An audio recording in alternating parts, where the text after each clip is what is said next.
Selamat bertemu kembali dalam diskusi kita mengenai filsafat ilmu pengetahuan. Ya. Yang akan kita diskusikan itu adalah Aristoteles, ya, Philosophy of Science. Ya. Gimana ya uh, filosofi si Aristoteles ini mengenai uh, ilmu pengetahuan. Ya. Aristoteles ini mendirikan sekolah, peripatetik di Lyceum, ya, yang dalam hal pengajaran di Lyceum ya membahas mengenai logika, ya, epistemologi, fisika, biologi, etika, politik, dan estetika. Ya. Karya-karya yang datang pada kita ya pada periode sekarang ini ya tampaknya merupakan kompilasi dari catatan-catatan ya, berbagai macam catatan yang dibahas oleh Aristoteles ini ya di sekolahnya ini ya. Mereka berkisar dari spekulasi tentang atribut yang dapat diprediksi, ya, hingga presentasi data tentang sejarah alam, ya, dan konstitusi negara-negara dalam hal ini Yunani ya. Analisis posterior itu adalah adalah karya utama dari Aristoteles ini ya tentang ilmu filsafat, ilmu pengetahuan. Ya. Selain itu fisika dan metafisika juga berisi, jadi merambah ya ke fisika dan metafisika tentang aspek tertentu tentang metode ilmiah. Ya. Aristoteles adalah filosof ilmu pengetahuan yang pertama. Ya. Yang saya baca dari referensi dia ada yang pertama ya, yang menciptakan disiplin dengan menganalisis masalah-masalah yang muncul sehubungan dengan penjelasan ilmiah. Nah, ini yang agak sulit bagi kita sebagai peneliti-peneliti ya, karena harus memenuhi kriteria yang dibahas dalam filsafat ilmu pengetahuan ini. Ya. Aristoteles ya, memandang penelitian ilmiah sebagai kemajuan dari pengamatan ke prinsip-prinsip umum dan kembali ke pengamatan ya, dan mengatakan bahwa ilmuwan harus mendorong prinsip-prinsip ya, prinsip umum dan kembali ke pengamatan, ke observasi ya. Dia menyatakan bahwa ilmuwan harus kemudian memenuhi prinsip-prinsip penjelasan fenomena yang akan dijelaskan dan kemudian disimpulkan. Ya, itu harus disimpulkan. Itu sebabnya sekarang metode penelitian, metode penulisan laporan, ya, skripsi, tesis, disertasi, atau jurnal itu harus memenuhi tahap-tahap ini ya. Prosedur ya, sekarang kita lihat prosedur induktif, deduktif Aristoteles dapat dipresentasikan sebagai berikut ya. Tadi kita lihat ya bahwa ini ada mulai kita mendengar istilah-istilah apa yang disebut dengan induksi, ya, deduksi, ya. Kemudian ini ada observasi, terus ada penjelasan, ya. Jadi ini ya. Jadi dari 1 ke 2, 2 ke 3 ini prosesnya ya. Observasi awal misalnya, kemudian ada suatu masukan atau induksi, ya. Kemudian di sini kita jelaskan, kemudian deduksi ini adalah proses selanjutnya sampai kepada observasi yang terakhir yang ketiga di sini. Itu adalah penjelasan sederhananya. Penelitian ilmiah dimulai dari peristiwa yang terjadi, ya, dengan pengetahuan bahwa peristiwa tertentu terjadi atau bahwa sifat-sifat tertentu hidup berdampingan. Ya. Penjelasan ilmiah dicapai hanya ketika pernyataan tentang peristiwa atau sifat ini disimpulkan oleh prinsip-prinsip penjelasan.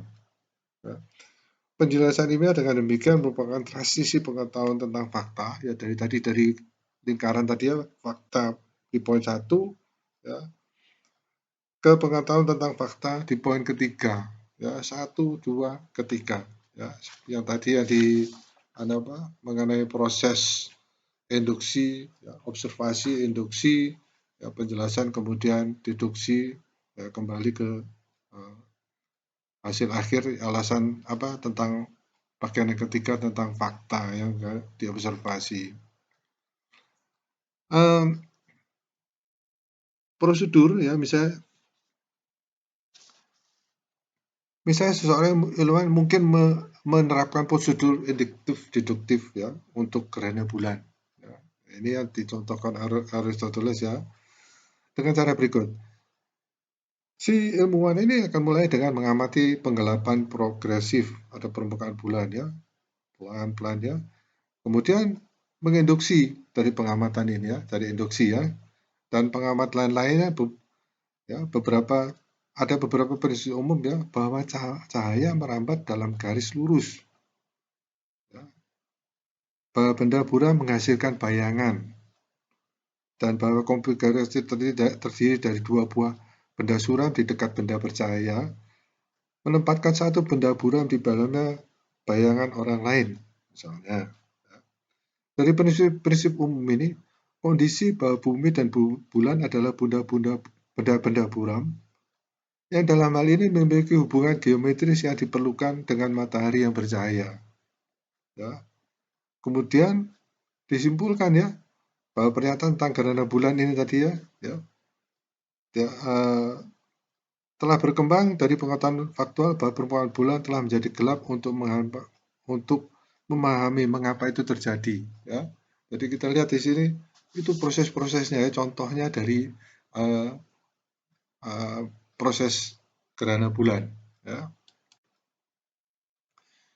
Yang menurut Aristoteles, setiap hal tertentu adalah penyatuan materi ya, dan bentuk.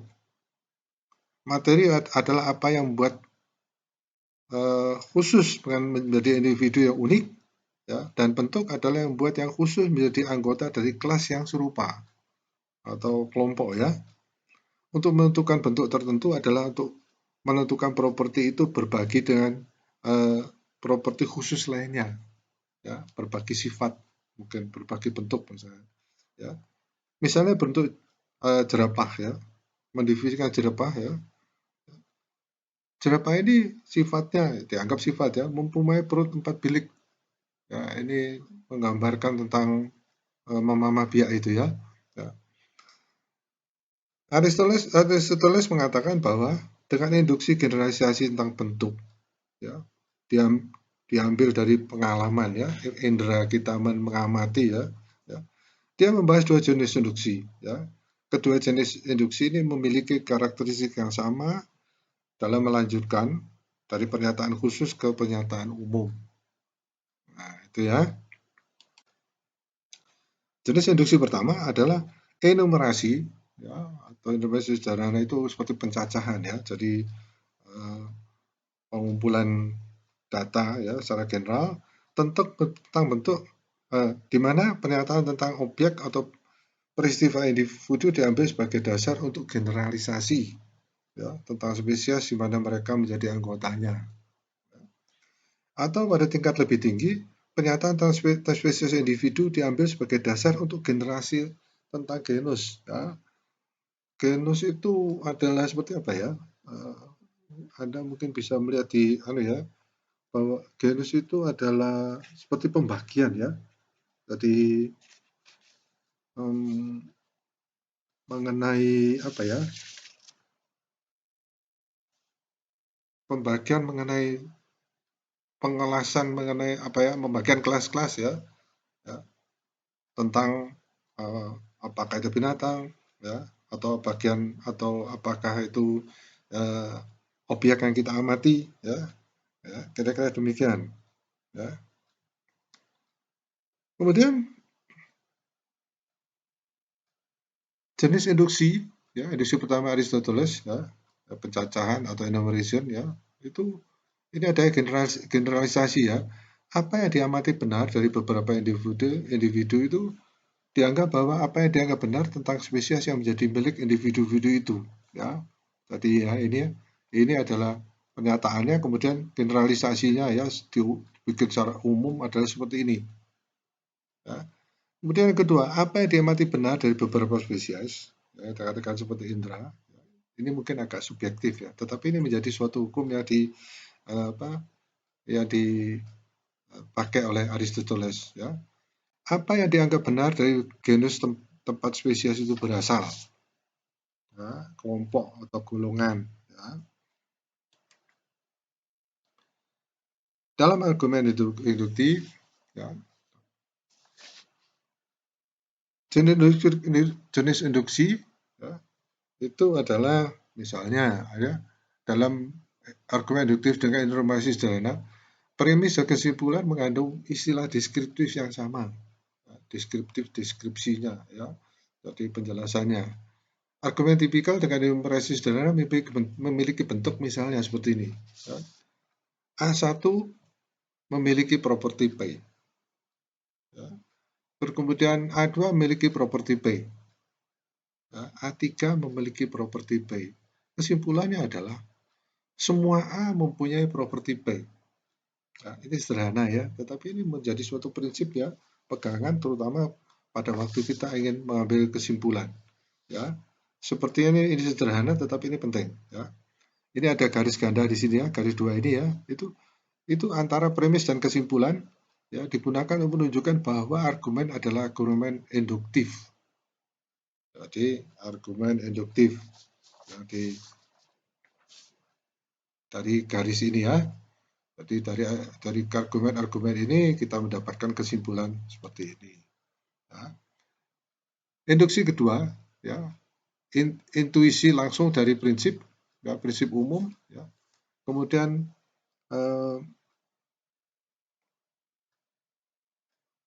induksi intuitif itu ya adalah mengenai masalah wawasan. Jadi masalah wawasan, misalnya, ya, ahli taksonomi ya telah belajar untuk melihat atribut generik dan perbedaan atas suatu spesimen. Ya. Contohnya seorang ilmuwan ya memperhatikan ya dari sini kita lihat perhatikan bahwa sisi terang bulan ya itu yang menghadap ke matahari ya menyimpulkan bahwa bulan bersinar oleh pantulan sinar matahari. Ya, mungkin karena ini sudah terbiasa ya kita terbiasa dengan pernyataan-pernyataan ini, kemudian itu kita anggap bahwa itu umum ya. Tetapi kalau kita perhatikan ya ini itulah tahap kita menyimpulkan sesuatu ya. Induksi intuitif itu sama ya atau analogi ya ini itu dengan visi ya, dari ahli taksonomi ya. Ahli taksonomi adalah seorang ilmuwan yang telah belajar untuk melihat ya, atribut generik dan perbedaan dari suatu spesimen ya. Ada perasaan di mana ahli taksonomi melihat lebih dari pengamat yang tidak terlatih ya, dari spesimen yang sama. Jadi ini berhubungan dengan ketertarikan ya. Ada kemungkinan bahwa ketika Aristoteles menulis tentang induksi intuitif ini adalah semacam penglihatan yang ada dalam pikirannya. Ya. Aristoteles ini adalah seorang ahli taksonomi ya yang sukses melakukan klasifikasi ya sekitar 540 spesies biologis. Ya. Saya nggak tahu apakah dia yang seorang filosof ini juga seorang peneliti ya. Kalau dilihat kesimpulannya memang kira-kira seperti itu. Ya. Itu mengenai induktif ya. Mari kita masuk ke tahap yang disebut dengan deduktif. Ya.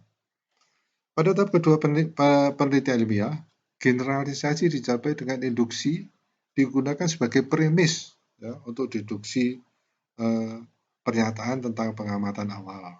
Ya. Aristoteles menempatkan batasan penting pada jenis pernyataan yang dapat muncul sebagai premis dan kesimpulan dari argumen deduktif dalam ilmu pengetahuan, ya, sains. Ya. Dia hanya mengizinkan pernyataan yang mengatakan bahwa satu kelas termasuk di dalam, ya, atau dikecualikan dari ya, kelas dan dikecualikan dari kelas tertentu. Ya. Contohnya di sini ya, kita lihat ya. Jika S dan P dipilih untuk mewakili dua kelas, Ya, pernyataan yang diizinkan oleh Aristoteles adalah misalnya seperti ini, ya, jenis atau kelasnya ya. Jenis A atau kelas A ya, semua S adalah P. Ya, jadi pernyataannya adalah ini hubungannya ya. Pernyataannya bahwa S seluruhnya termasuk di dalam P. Ya. Yang E ini tidak semua S adalah P. Ini hubungannya. Pernyataannya adalah S sepenuhnya dikeluarkan dari P. Ya. Beberapa S adalah P. Ya. Sebagian S termasuk dalam P. Ya. Hubungannya beberapa S bukan P. Ya, pernyataannya adalah sebagian S dikeluarkan dari P. Nah, ini kita mulai lihat ya, bagaimana cara berpikir secara deduktif. Ya. Selanjutnya, Aristoteles berpendapat bahwa tipe A adalah yang paling penting dari keempat tipe ini. Ya. Dia percaya bahwa sifat-sifat tertentu pada dasarnya melekat pada individu dari kelas-kelas tertentu. Ya, dari kelas tadi ya, A, E, I, O. Mungkin karena alasan ini, Aristoteles berpendapat bahwa penjelasan ilmiah yang tepat harus diberikan dalam bentuk pernyataan-pernyataan. Ya, seperti tadi ya, coba Anda lihat lagi ya, hubungan kemudian dibuat pernyataan. Lebih khusus lagi, dia mengutip silogisme Barbara ya, di Barbara sebagai paradigma demonstrasi ilmiah. Silogisme ini terdiri dari pernyataan bertipe A disusun sebagai berikut. Semua M adalah P, semua S adalah M. Jadi kesimpulannya bahwa semua S adalah P. Ya. P, S, dan M adalah suku mayor, minor, dan tengah dari silogisme. Ya. Silogisme itu adalah suatu kesimpulan ya, secara deduktif. Ya. Aristoteles menunjukkan bahwa garis jenis silogisme ini valid. Jika benar bahwa setiap S termasuk dalam M, dan setiap M termasuk dalam P, maka sudah pasti benar bahwa S termasuk dalam P. Hal ini terlepas dari kelas apa yang ditunjuk oleh S, P, dan M.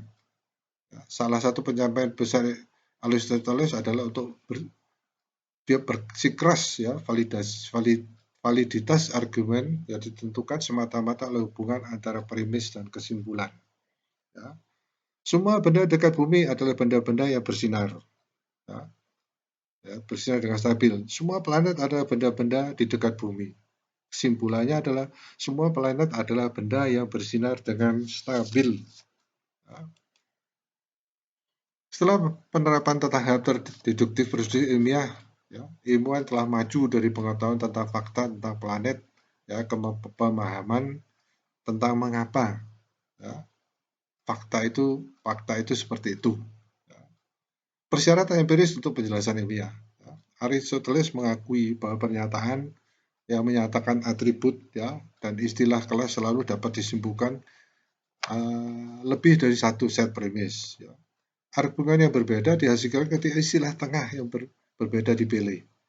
Dan beberapa argumen lebih memuaskan daripada yang lain. Ya. Silogisme yang diberikan sebelumnya misalnya lebih memuaskan daripada yang berikutnya. Ya. Semua bintang adalah benda yang bersinar ya. Kita lihat kesimpulan dari sebelumnya. Ya. Ini lebih mengarah ya. Semua planet adalah bintang. Kesimpulannya, semua planet adalah benda yang bersinar dengan stabil. Nah, itu adalah beberapa pendapat-pendapat dari seorang filosof yang bernama Aristoteles. Ya. Jadi ini adalah termasuk sejarah, ya, sejarah mulai munculnya yang disebut dengan filsafat ilmu pengetahuan. Dan masih banyak ya tentang ini, tetapi ada beberapa contoh yang mungkin bisa menjadi acuan bagi kita di dalam melakukan suatu kegiatan penelitian.